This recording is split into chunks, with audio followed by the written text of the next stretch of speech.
All right, so we are off. Happy Saturday, everybody. I want to welcome you to December 16th, 2023's installment of In Flint, live from Flint. My name is Melissa Mays. I'm founder of What Are You Fighting For, Flint resident, and operations manager at Flint Rising. I'm also a social worker in mental health here in Flint, and somebody with a very stuffy head. But hopefully you can look past that because today is a special day. We've got a very special guest, and we're going to be talking about all of the ins and outs and what's going on and what we can get done in an hour anyway, because there's a lot. But we'll start off with today being day number, let's see, 3,522, is it? Yeah, 3,522 in the ongoing Flint water crisis, rolling up on 10 years. And what we're going to talk about today are roadblocks, what to do, what to avoid, and also the things that you can do as an elected official, but also how to hold elected officials hold them accountable and keep them on track, and how important that is, and how much power you as the resident, the voter, the taxpayer, the person living there, the expert on the ground has. And joining me in the studio today, virtually, of course, because I don't want anybody getting the sinus or whatever it is I've got, but it is a very special guest.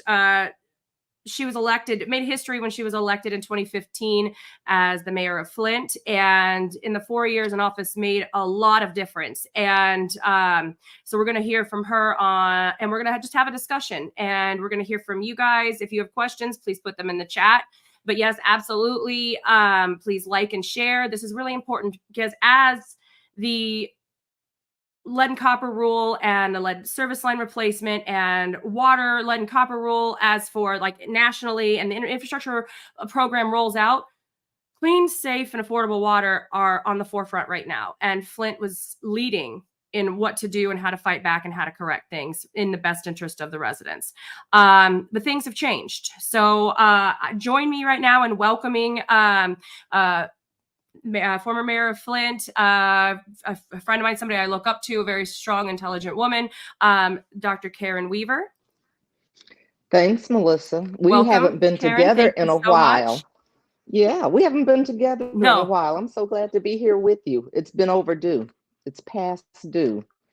And so, Yes, I'm it is. excited Yes. to be here with you because you've been bringing some great information. And you know what? And after yesterday, I was getting so many text messages from people, and I know you were too, and phone calls coming in. So here we are. Absolutely. So just a quick, my version of it, because it's interesting how important it is. You can see it from different sides. I started in January of 2015 fighting back against the water and trying to find out what's in our water. And in February of 2015, the residents, we had tested and discovered, thanks to the advice of Bob Bocock and Aaron Brockovich, that there was lead, all over the city in the water. And we'd been pushing and fighting and no one was listening. We had worked with the activist in Detroit and had done a 70-mile, 7-day water justice journey. And it was the Detroit to Flint March, which was to talk about emergency management, which we were under, water shutoffs, water unaffordability, water quality, and all of these things all linked together. How loss of democracy and a loss of a public voice impacts public health, because then you either have no water, contaminated water, or a mix of both. So then when we landed on the last day, when we landed in Flint, I had Dr. Weaver walked up to me and said, "Hi, I'm Karen Weaver and I'm running for mayor of Flint." And I said, "Yeah, I don't have time to talk to you right now." I said, "No, thanks." And she said, "Well, I would like to sit down with you and talk to you about the science and the testing and everything that's going on with this water to find out the facts."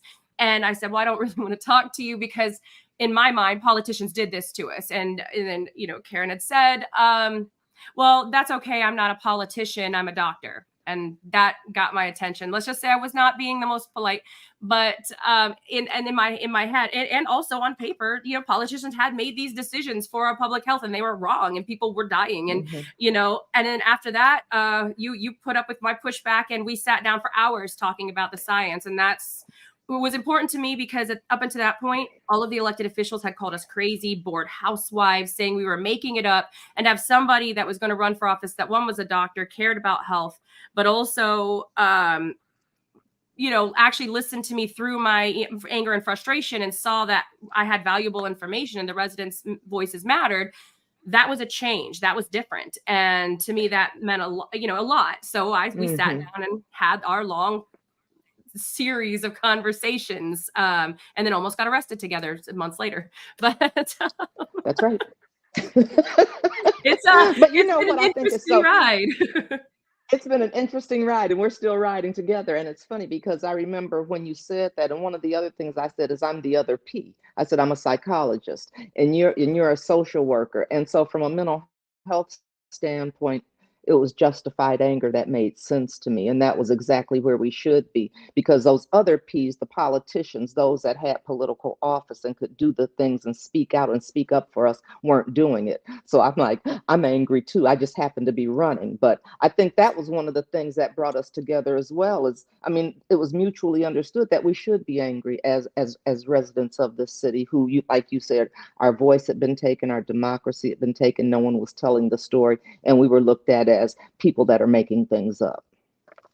And that's true. And that goes today. I mean, a lot of what's been done in Flint, it is based out of anger because they poisoned our kids. They poisoned our family members.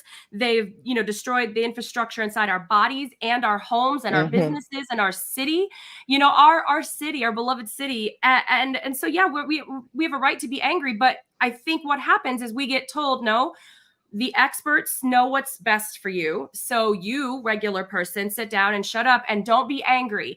Anger gets you nowhere. Well, you know what? Anger and frustration, hurt, loss, all of these feelings are valid because you're being poisoned. Your voice is being stolen. Your lives are being upended, and some are stolen. We've lost people that we love very much. And so telling us that we don't have a say, I think makes, it serves a purpose to make people feel powerless. So they won't hold their elected officials accountable. So they won't track their progress. So they will just sit back and either not vote at all, which I know is the overarching goal of so many, or just vote based on what they're told to do. And exactly. And that is what's what's happening. And I always talk about this is a problem and this is a problem, this is a problem. But I always want to try to remember to point out that there's been so much good that's happened. And they're based on anger and residents and quote unquote rogue elected officials who stood with us, and stood against what we were trying to be bulldozed under. And, I always want to remind people that it was the people's voices. It was the anger. It was the few handful of elected officials that stood with us on those front lines, and people that were willing to put everything on the line, literally political careers, professional careers, all of that, to stand with us that made these changes. And I know, obviously the media gets it wrong. People who don't live here don't know. And, they made it seem like it was just a small amount of people, a scientist, a doctor, and some other folks that had, busted this all. But no, it was residents working together across all types of lines. So I guess across political lines, racial lines, gender, age, area, economics, and it needs to happen that way because that's where the power lies. So I always want to remind everybody that the power is in your hands. And we've had some people elected into office that did great things for us. We've had some that did not do great things for us, but thankfully we still have a democracy where recalls are available. There's always the ballot box. Regular people can run, and folks that really care need to run. So that's something, because I think now we're looking at in Flint, and again, let me just say, I always try to say that a lot of these are my opinions held by a lot of Flint residents, because that's who, I talk to. Right. But, and my opinions may not be the same as those, in urban news stations. So we'll just say that, who thankfully gives us a place to say this. And I always just want to say that because in case I get in trouble, I don't want to take anybody with me, but also it's good trouble. So, hey, there we go. That's right. It's good trouble. So let's get in some. Yeah. So let's get some Melissa. trouble. So yeah. So in 2015, no, go ahead. Yeah, in 2015 we had Mayor Dane Walling was in office, and basically the city was being run by the state. He was not pushing back. He was not fighting back. He actually went on TV that same day when we landed in Flint from the Detroit to Flint water justice journey, the march, and sipped water on TV and said that the water was fine. And that's just a stunt that's just unforgivable across the board. And many have replicated it. Obviously, Governor Snyder did it. Unfortunately, President Obama did it. And our current mayor did it as well. Our current mayor did it as well and told us it tasted fresh, Melissa. Yep. Okay. Don't choke. Yeah. So, and also adding to my stuffy head was the bleachy smell of my shower this morning, which is, as we know, is not chlorine. It's disinfection byproducts, which are cancer causing and carcinogens. Mm-hmm. That's what they are. So, I don't know how it can taste fresh when it surely doesn't smell fresh, and people are still having discolored water here in Flint. So we went ahead and we fought. You marched along with us. You were the spearhead on trying. Once we did the citywide testing and Virginia Tech had sent us the kits, we did the mapping, we did the testing, and we proved that there was a widespread. We made history by, passing out 300 test kits, getting 277 back in about 2-week time period, and proved that there was a widespread lead problem. Now, again, I just want to point out lead is not the only or the most deadly contaminant in our water. We have bacteria, the cancer-causing disinfection byproducts. We're dealing with a cancer cluster right now that has touched so many of us.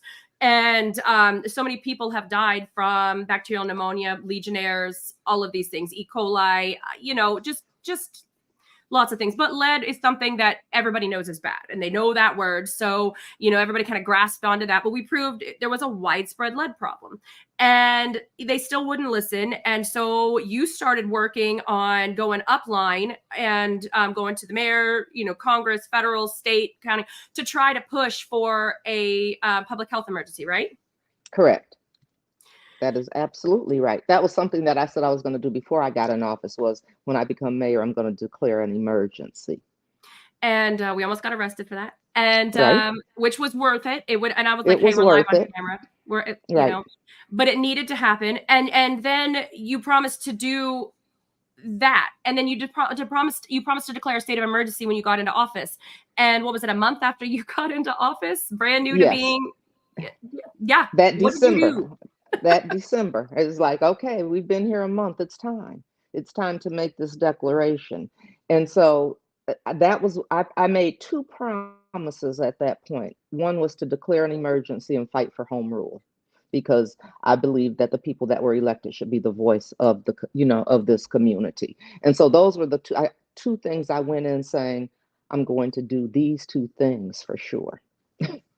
And you did them, and you did something that wasn't normal. You actually had the activists, the residents, the people that had stood up and were fighting, and you actually acknowledged us during the entire ceremony and the announcement, the press conference. Mm-hmm. You didn't forget the people that had pushed for you, but not just pushed for you, pushed for the changes that you were set on making. And we all know, like, it had come out, in the media that you were told not to declare the state of emergency. Right. And the reason we're talking, I mean, not that, today, this isn't important every day, is that we just had the 8-year marker of you declaring the state of emergency. And that got you on Rachel Maddow. That's what broke everything out. Because people think that, it was Dr. Mona's hard work, which we appreciate her and everything. But what got national attention and international attention was when you declared a state of emergency, because people had heard little bits and pieces. Oh, Flint's got discolored water. They may have lead in their water, but the state was downplaying it. There may be lead in children's blood, but they were downplaying what Dr. Mona had said and what we had said, and all of the, science that we had. But when you declared that state of emergency, that woke everybody up. And that right there, all of a sudden, and I know, like, on my life, it went from me begging for anybody in the media to listen to us and to take us seriously, to look at the science, look at the test results. We're not bored. We're not making it up. But when you did that all of a sudden, we're getting 60, 80 phone calls a day. How can we help? Can we come interview? Can you connect us with families in need? Where do we take this semi-truck of water, which was exhausting and a blur, but so important because it hadn't been done. That's the thing, is that it hadn't been done. So here you have, I believe, our, obviously our first Black woman mayor in there for a month, not coming from being a politician. You're a psychologist, and you then come in and you make these strong words, and then we have to push it up, which we did, push it up to the county, the state, and federal, and you did not back down. And this was it was historical. And people were like, oh my God, first of all, this community is being poisoned. That's unheard of in America, right? It's not supposed to happen. And second of all, you have this new woman that's come in and that has just trailblazed, and the community is behind her. Like, that's the thing. And I think that triggered a whole bunch of fear in the establishment, I guess, and upsetting the status quo, because one, you look different, you are different, you weren't coming from that kind of background, but also you had the community behind you. And that's, I think, the biggest thing, is keeping the community and the politicians at odds. Is a more comfortable spot for them to be at, because then people, you're not working for the people, you're working against them. And then that keeps people like disinterested in politics, because you can only deal with so much division before you're worn out. Your mental health is, destroyed. So having you come out and do these things, and do the things that we had asked for, declaring the state of emergency, demanding immediately that the pipes start being removed, and, your fast start program, that was, I always say that was your baby, but that was huge. And you started working with, like in 2015, early 2016, you started working with other cities to find out, how do we do this? Because it hadn't been done before. So I say this more of not even asking you a question, just bragging about this, because it was so different. And you know what? And it's so interesting, because those things did happen, but you have to have somebody that's there to speak out, and speak out for the people and what is going on. And that's what elected officials should be doing. You made a comment when we first started that we should be leading the way, and that Flint was leading the way, and we were leading the way not only for the state of Michigan, but for the country. And that was how that infrastructure bill got put into place. But we should still be leading the way.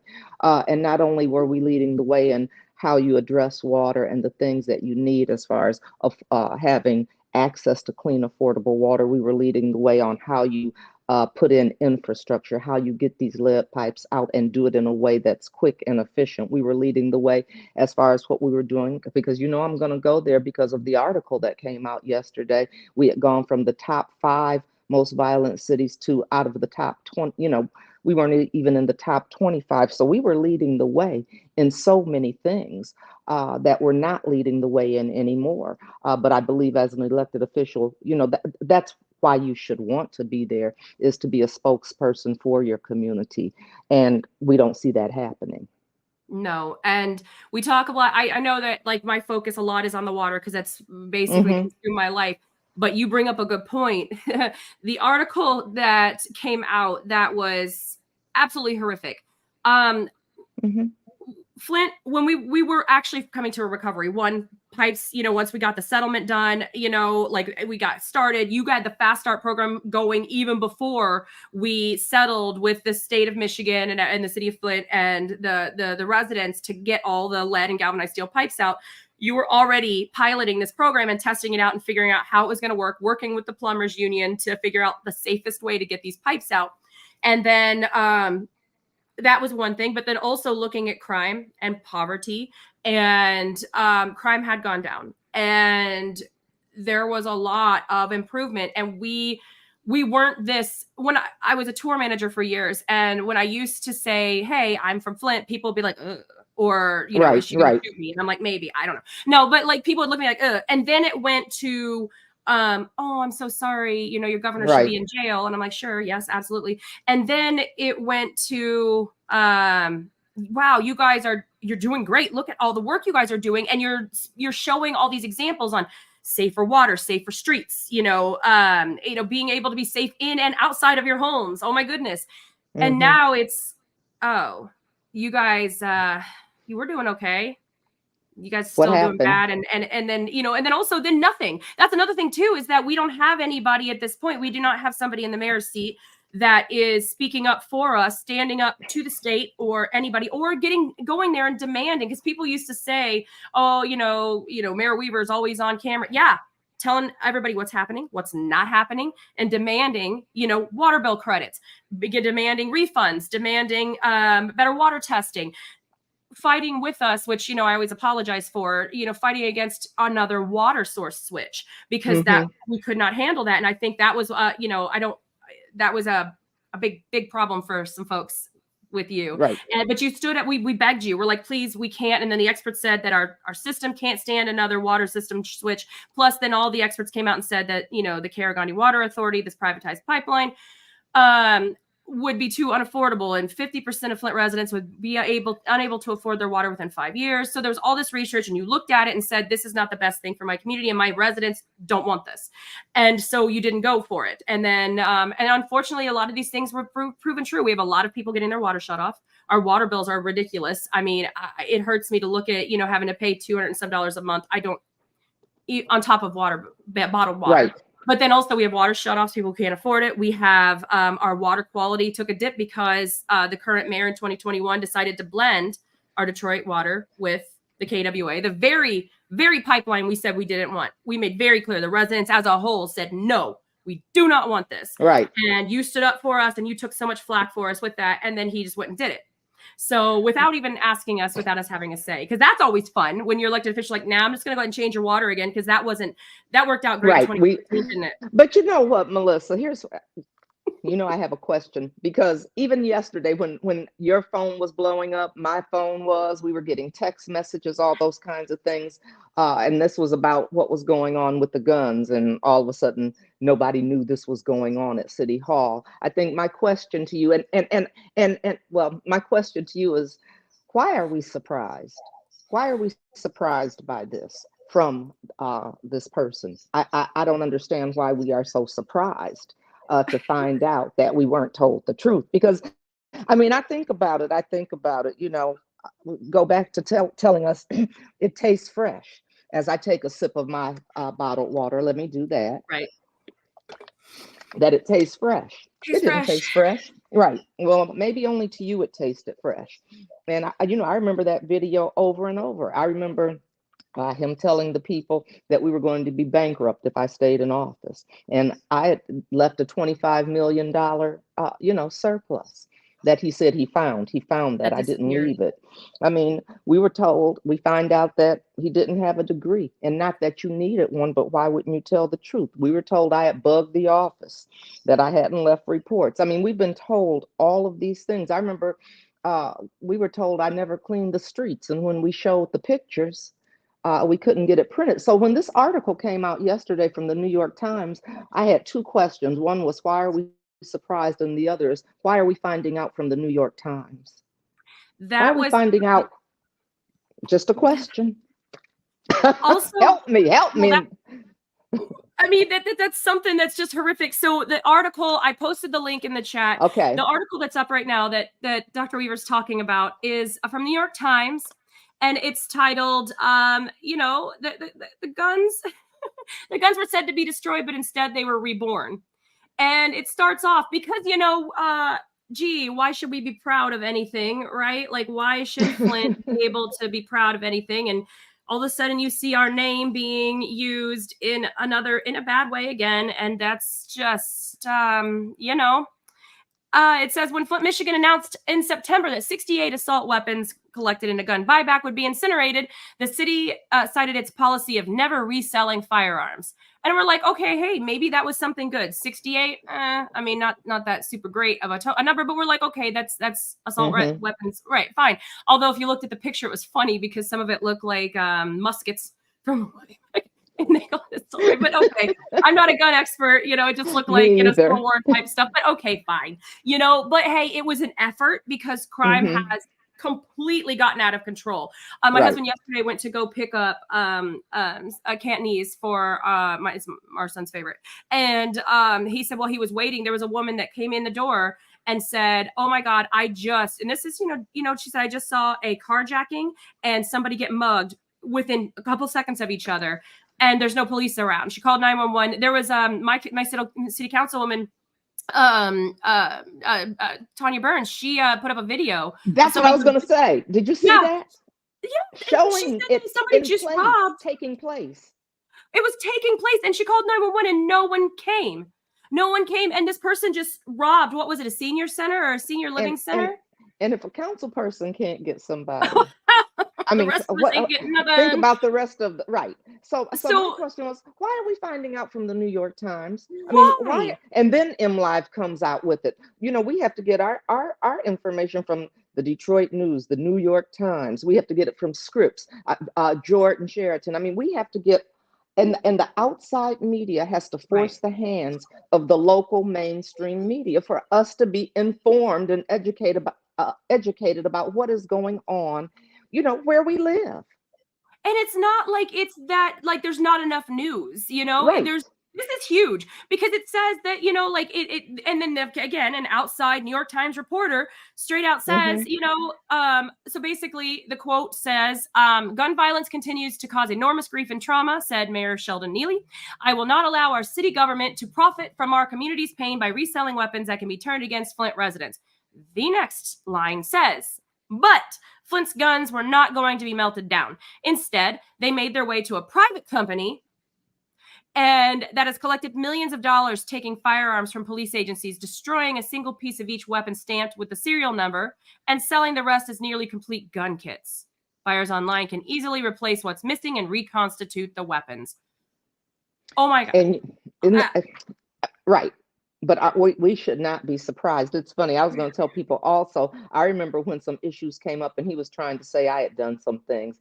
And Art Woodson went and interviewed the guy that to tell the truth about what had happened. And he put that back up. So people need to take a look at that. That's on his page. And I know it's been shared as well, because, I mean, we've been lied to from every seat he sat in, whether it was city council, whether it was, what was he, state rep?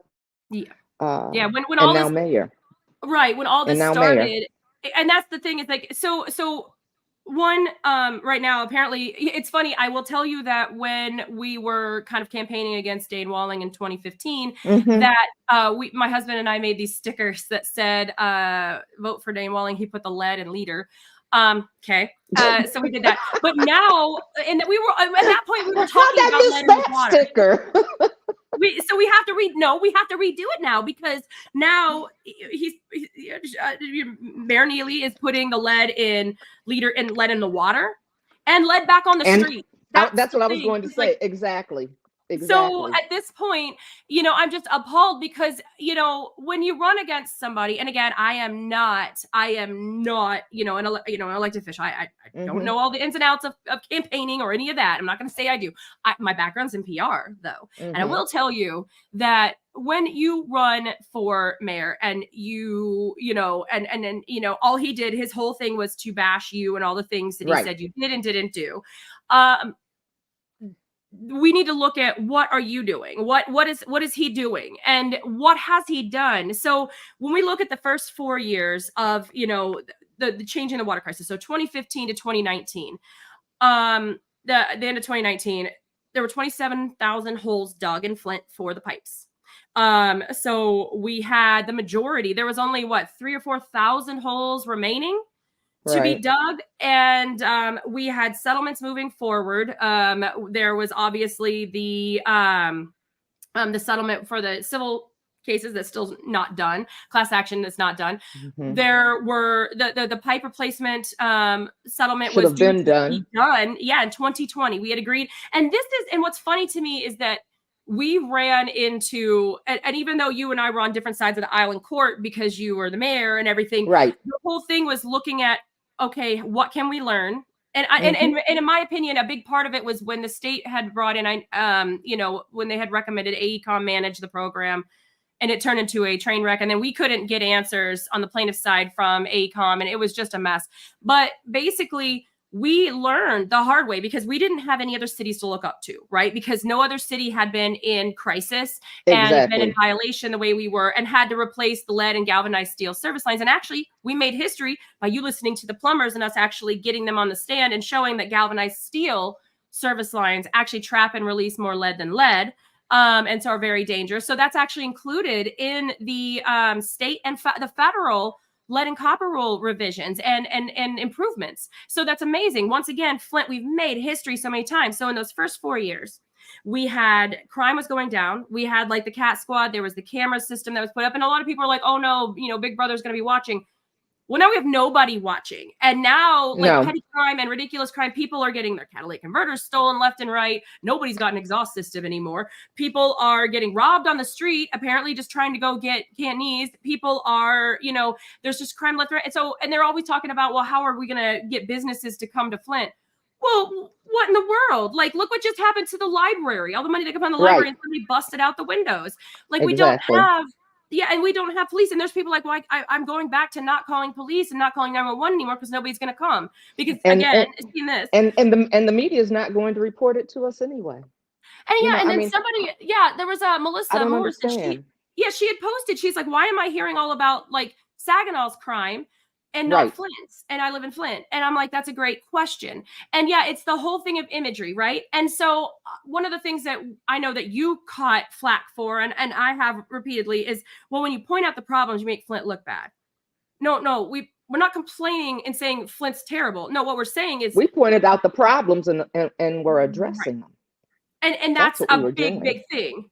And so, so we had 4 years of a mess that you like, I would say landed in your lap, but you went in there and said, I'm going to work on this. And the residents were right there with you. We're like, we're going to fix this. We're going to, finally have somebody that's listening to us, and we're going to do this. And that's important. And that's why there was success, because you've got somebody who's willing to stand up, willing to take the information you're getting from the residents and amplify it in the media, in legislature, pushing for funding for us, pushing for change, pushing for law changes, the things that would protect us, and to push for public safety, public health, all these things. And then over the past several years, I mean, everything, it's like in 2020, and yes, timing was, I guess, okay, because the world hit a halt because of COVID, but then there was nothing moved forward. Like, we should have been moving forward and saying, hey, we have 100,000 immunocompromised, altered, suppressed people in Flint who have been poisoned, and we don't know what else happening in their body yet. There's this virus that's coming across the world. Maybe we should do something to look out for. And all we got in Flint was a curfew, because apparently COVID, we got a curfew, 9 p.m. and we got things dismantled. And that's one of the things is what he, I'm gonna just say it, Neely just lied on me from the very beginning, because he wanted me out of there and he wanted to do what he's doing, which is nothing for the people. I mean, you think about it, even as a state rep, we should have been working together. I didn't have him saying, let's do this together. At all, ever.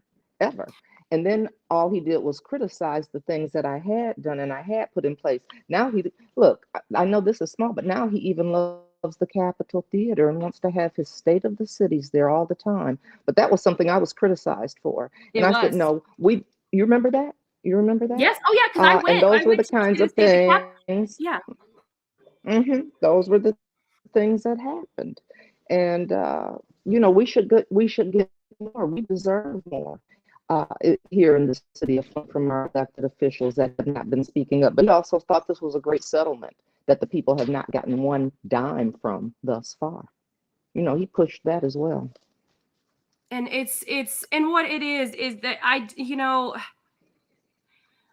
what I don't think what I'll ever understand is that when politicians come into office and they go on a platform of, and I know I actually had gotten on you a little bit, like you weren't being mean enough about what he was doing, but when you run right on a platform of just bashing your competitor, and then you turn around and you do the very things that you had accused your competitor of doing, and you get into office, and then all of a sudden everybody's like, oh my God, what's going on?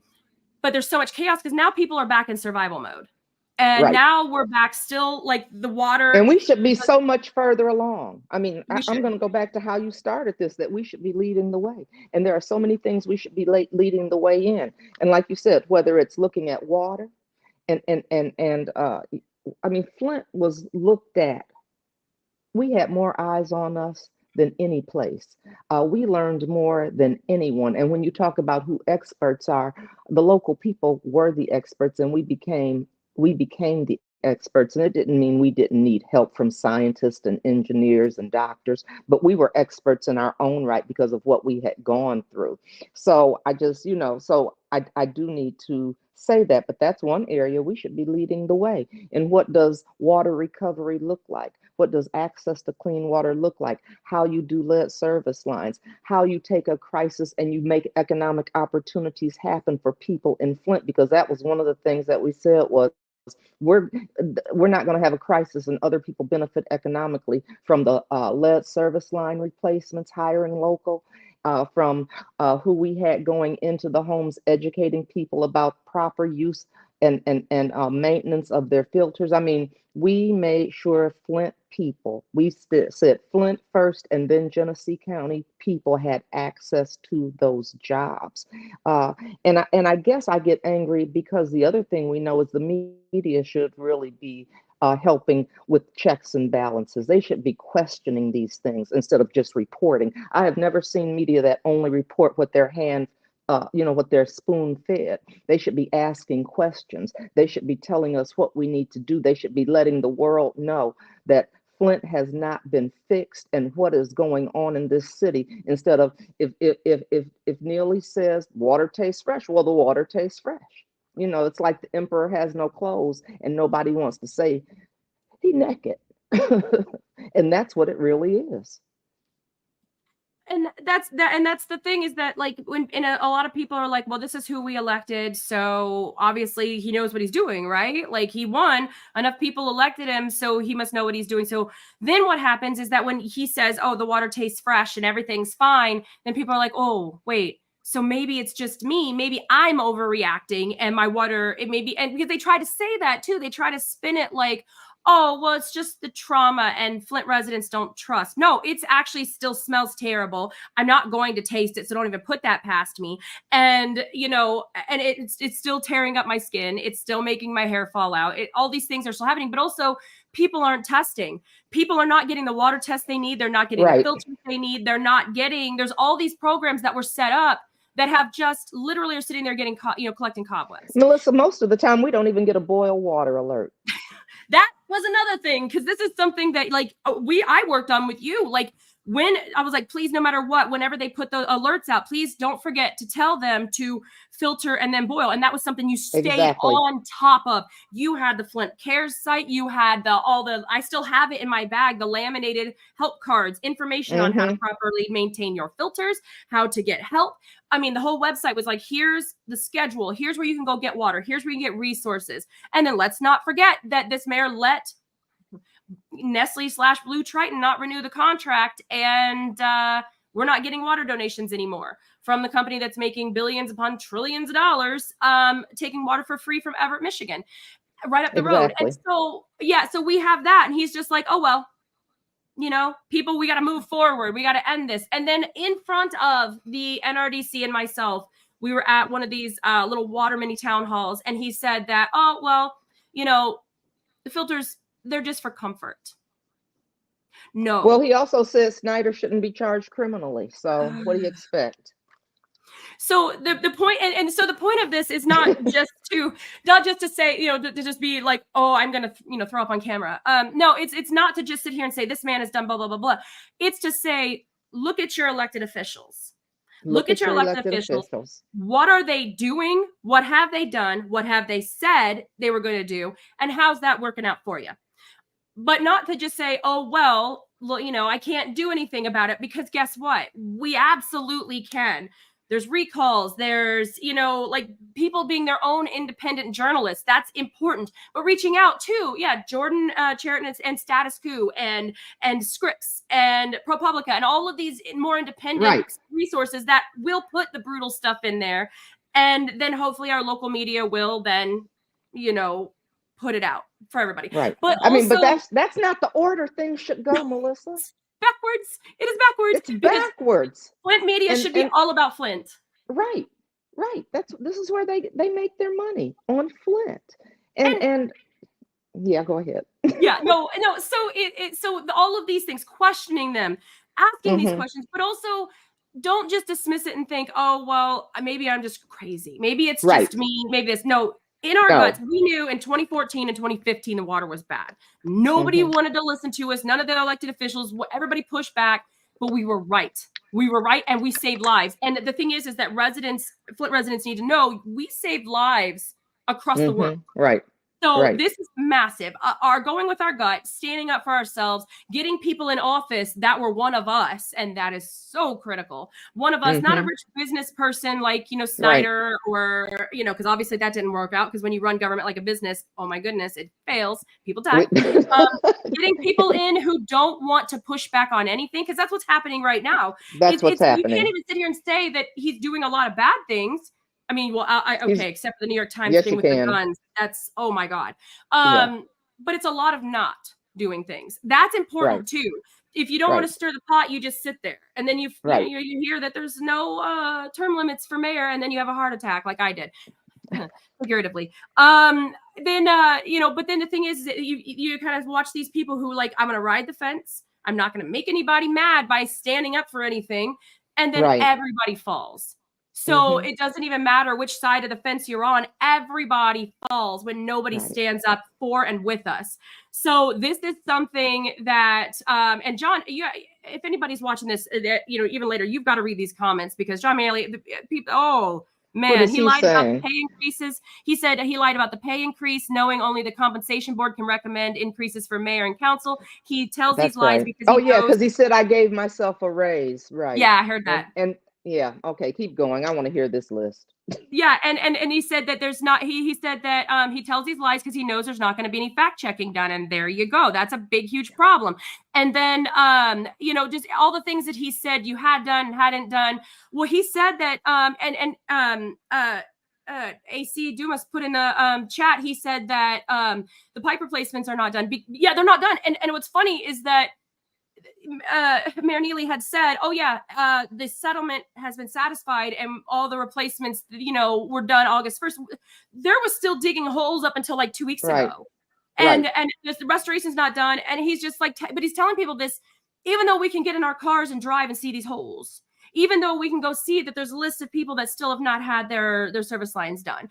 And so now we do have outside journalists that are going door to door, checking on people, asking them. And then I've gone and knocked on doors saying, hey, have you had yours? And they're like, no. And I'm like, okay, well, you need to say something. But then they don't know who to say to. Or they've gone to the mayor's office and the mayor wasn't there. And so his staff said they didn't know what was going on. They didn't know what the opt-in form, the consent form to allow excavation at their property was. And he didn't know where they were supposed to go. So here's the thing is that I know as an elected official, when you came into office, you wanted to get us back to home rule. And then Artistic must put in here that you freed us from the state's grip, our tab, the Receivership Transition Advisory Board. You got in trouble for firing, the mini emergency manager and stuff. So you actually got in trouble for firing. That was a great day. That was, look, it still makes me just smile. I mean, from ear to ear, it was such a wonderful day to be able to do that. It was amazing. And you did exactly what you said you were going to do. And you fought for us and everything. But then what happens is that there was so much commotion, and then there was so much chaos and emotions going crazy. And all of a sudden you've got this man who hadn't done anything bad, hadn't done anything really, but hadn't done anything bad, that came in and was like, well, Karen stole money. No, she didn't. And it was found in court, and people were like, well, that's boring. So this is saucy. So then you get people that aren't from Flint, especially, coming in being like, check out this mess. So I'm going to dive on in and create some drama. But this is why we need to talk about being educated voters. So we need to talk about knowing who you're voting for, the person, but also the seat and what's expected of them. I think that we've lost a lot of that. I don't think they teach civics in school anymore. And it's been 100 years since I was in school, so I don't remember. But the thing is we need to work on that. We need to make sure that the community knows their rights when it comes to voting, who they're voting for, what their voting background is, and as for the candidates, but also not to let drama and emotions spur who you're going to vote for, because you know what? You brought up an excellent point, though, as far as knowing who you're voting for. And some of these people that are running for office and that actually have office never showed up at a forum to talk to people one time. That's the other Neely. That was Cynthia. I mean, never talked to the people, but expected our vote. But expects not to talk to us, but will send stuff in the mail, I'm working hard for you, working hard, staying away, not talking to us. That's what you're doing. And so we need to hold them accountable as well. We come talk to us about some things. Let us know what it is you plan on doing, and you need to hear from us as well. And we need to stop putting people in office that don't even respect us enough to come and have a conversation. And that is exactly that's one of the reasons why it's so important that the people who run for office and the residents, the voters, know that our vote does matter, our voice does matter, and that they need to earn our trust and respect, and they need to earn the Right. job.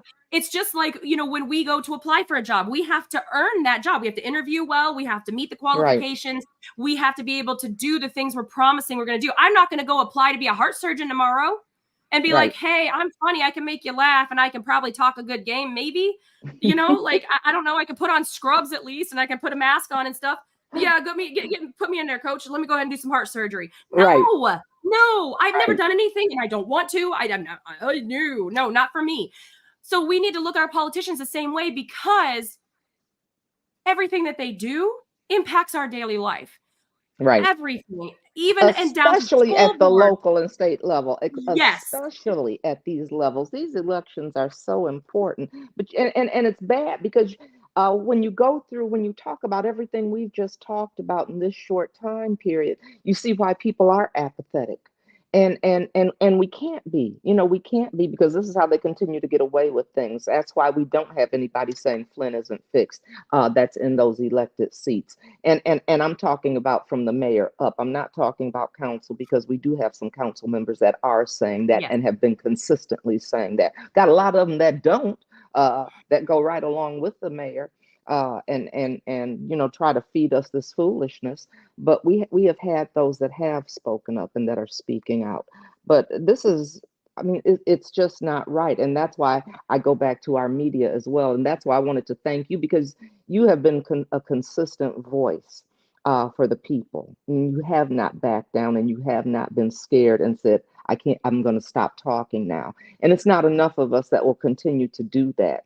And it's bad when you have to take to this to get information out to people, when we should be able to turn on the news, listen to it on the radio, read it, whether you read a actual paper or go on the internet and read the news. We should be getting this from those sources that are supposed to provide this information. But like you said, but we can be our own experts, and we can get the information out to people. And that's something that you've always done. So we appreciate you for that. I just appreciate you being on here with me too, because I know that sometimes I feel like I'm just out here like griping to the wind, and and people I know that would like me to shut up, but apparently I'm not going to until things are fixed. Not going to. No, and I'm fortunate to be able to have the platform and the space, and you encouraging me from the get. You should do this. And I'm like, who wants to hear me talk every week? A lot who of wants people to hear me complain every week? And a lot of people need to hear it. We need to hear it.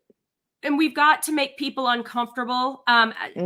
Maureen Taylor, who I love, anybody who's worked with Detroit, Mama Maureen, she will, in her tiny little stature, will put you in your place 100 times over if you're harming the people. She told me that we were in a meeting together, and it was talking about equity and lead policy and policy on lead, right? And we were the only two regular folk, non-pediatrician, non-doctor, non-scientist, in this entire big old meeting. And I remember it was on my birthday, so I'm like, well, this is how I'm spending my birthday. That's fine. I'm turning 40 like this, but it was fine. I'm like, all right, it's fine. And I was like, well, we're making people uncomfortable. And I made a pediatrician sheet, because she was trying to say like lead and paint was more dangerous and lead and water never hurt anybody. I'm like, what research are you talking? What decade are you from? And so go ahead. I'll let you finish. So you got that. And then she's talking to me, and she's like, well, you're not a doctor. What would you know? And I'm like, that's funny. But well, more than you. And that's scary, because you're a doctor. And so then, but Mama Maureen said, keep doing it, because we were passing each other notes and giggling, because, people were getting mad at us because we're not like, oh, well, it's okay if poor people and people of color get hit the hardest. It's okay because it's not happening to rich old white folk, in mansions and stuff. Well, yes, it is too, by the way, but at least they can get medical care and filters and all that stuff. But she said, it is our job. We're not doing our job unless we're making the people uncomfortable who are the ones making us uncomfortable. So But the you know people what who you are made me think winning, of? yeah, You know what you and made me that's think of when you said that? You remember who else tried to tell us that in a press conference at City Hall? You remember when Eaton Wells got up and started talking about that? And I was like, I remember I was standing next to Snyder and I said, oh, I need the microphone back because she is not going to stand up here and start talking about the lead and paint. We know about that and we're not saying that's okay, but right now we've got lead in our water. And these are the rates that we're dealing with. And like you said, not only is it lead, we've got this other bacteria in our water. You come and talk to us about things we've been educated about. We're going to talk about what we're ingesting. That's what we're going to talk about this day. And that was another time when somebody started yelling at me because at that meeting, she started screaming because I was asking about bacteria in the water. And she had said that there was no bacteria in the water. And I asked her if they had tested for any of the bacteria in the water. And she said no. I'm like, well, of course, you can't say, you can't find what you're not looking for. And then I got yelled at. And that happens to me a lot. Same thing with the charges being dropped in the Attorney General's office. I asked, some questions if they'd ever talked to residents and stuff. And I got screamed at. And I'm like, I'm a nice, polite person. Just asking questions. And I got these, these elected officials and these appointees screaming at me. I'm like, I don't know. I'm just going to ask questions. Right. And I think the thing is they want to downplay us as we're just troublemakers. And I got called a rabble rouser, which is amazing. You got called all the same names as me. We're fortunate to be women as well. So yeah, add that to it. But here's the thing. If you are elected in office, you need to be able to answer to the people because they're your boss. So maybe don't cry about it, or maybe don't run for office if you can't, but also make yourself available because now we've got somebody that you can't get a hold of unless there's like cameras around maybe. But yeah, so we deserve better. And that's the overarching thing here is that Flint, we had a taste of it and now we can compare, 4 years versus 4 years. Oh my goodness. What has happened? And we talk about roadblocks, lots of roadblocks. A lot of them are elected officials and people put into place to stop the progress because the way that we were progressing in Flint's recovery wasn't maybe the way they had envisioned.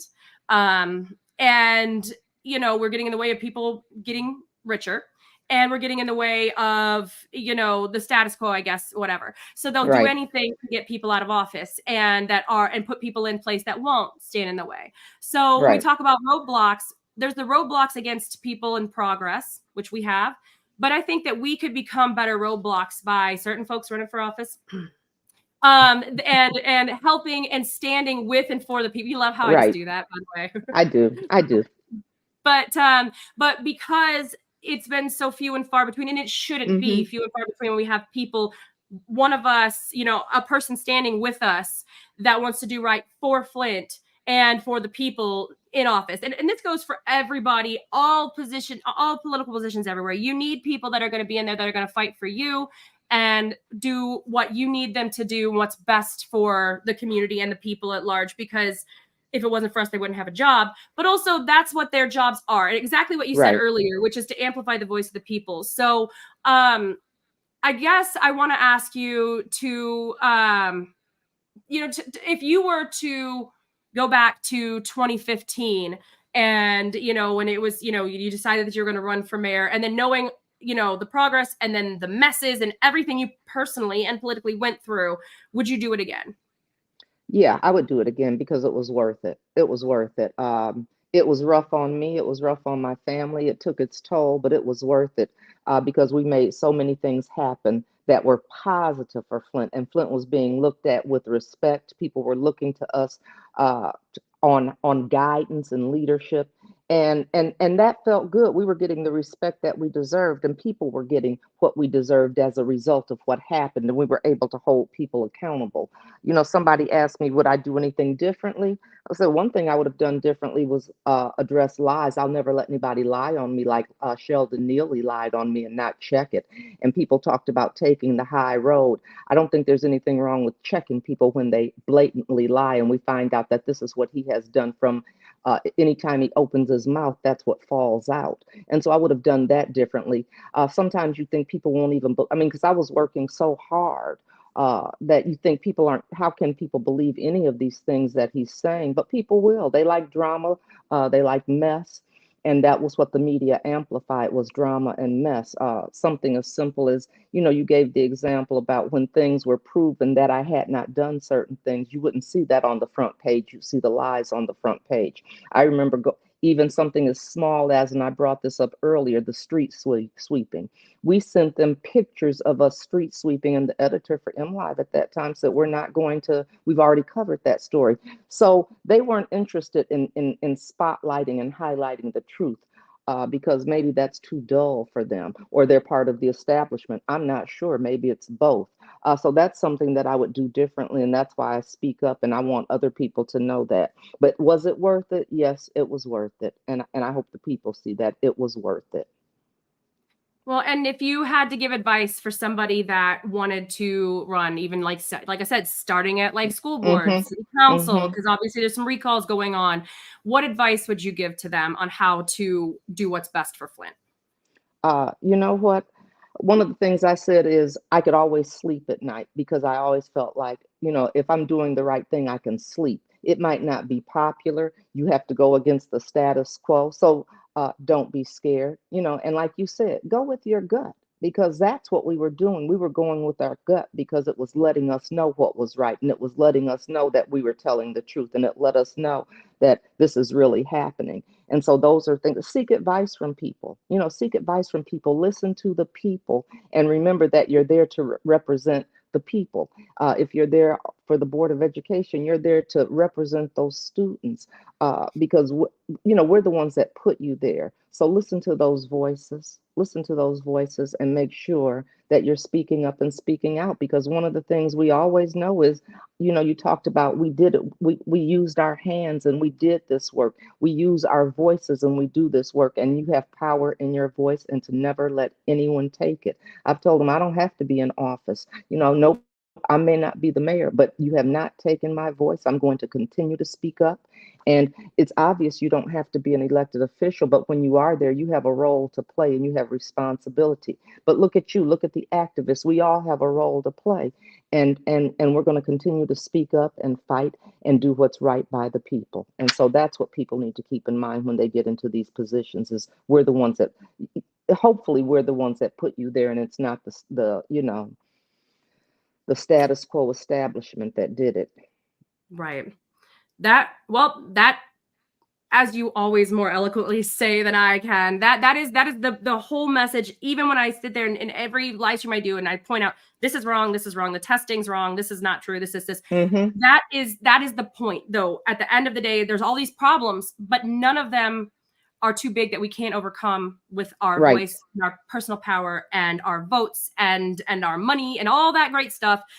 We do have that power, and I just want people to remember that. And I appreciate it so much coming from you, because as a resident and a doctor and an elected official, you've seen all of these different sides of all of this, working all the way up to, meeting with the president and everything, and pushing for what needs, and never stopping. That everybody can, in their roles, wherever they're at, where they fit in, where they're comfortable, has the power to make. Everybody has that power to make change and to do what's right, and to continue to call out the lies, which is not, mudslinging or anything like that. What you're saying and doing is wrong. What they're saying and doing is a lie. Here's the proof. What? That's it. But, again, it might be more boring, but you have to keep doing that. So I just can't say enough how much that I appreciate you being here with me today, and appreciate you being light with me in my, sinusy mess, but also being awesome and available to the people, and answering their questions. So I'm just gonna thank everybody for being here with us on this Saturday. Please share this out. Thank you to Urban News Station. And again, my name is Melissa Mays. I'm What Are You Fighting For? An operations manager at Flint Rising, and social worker in mental health, because but also I'm a voter, and I'm a Flint resident, and this is important to me, and it's important to every single one of you. So, Karen, is there anything else that you would like to send out to the folks?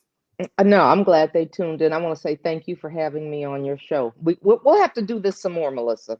Yes, absolutely. Because I think that, let's just make problems. Let's educate voters. Let's make sure we have the I most know. educated voters ever. And so That's everybody right. knows what each position is and what they're voting for and all of that stuff. Let's educate them and Let's let them know, be like, all educate. right, you get out there and you express your power in the voting box, but also out there, you be your own media or push our media, whatever you need to do. Exactly. But again, everybody's amazing. Just everybody in Flint's amazing. We're worth fighting for, and we're worth getting back up on that leadership spot because we were there. Right. We can get right back up there just with the right people working alongside us. So You said again, it. thank you all. Thank you all for being here with us. And we'll hopefully see you next Saturday. Oh wait, I think it's holiday time. We'll see. But happy holidays right. to everybody Yeah. as well. That's right. Yeah, it's mid-December already. But yeah, just thank you to everybody and have a wonderful, wonderful Saturday.